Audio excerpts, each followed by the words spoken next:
فلا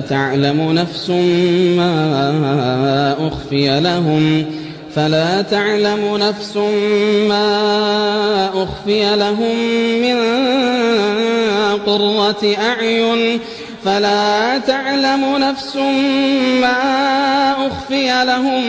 من قرة أعين جزاء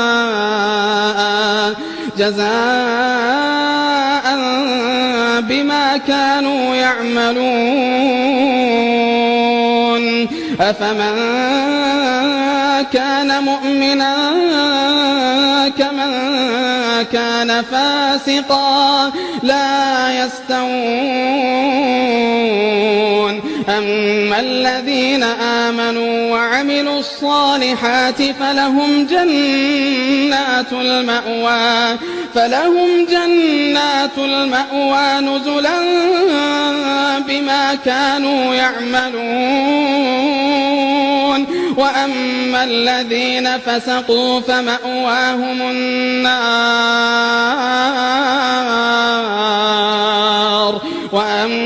الذين فسقوا فمأواهم النار كلما أرادوا أن يخرجوا منها أعيدوا فيها وقيل لهم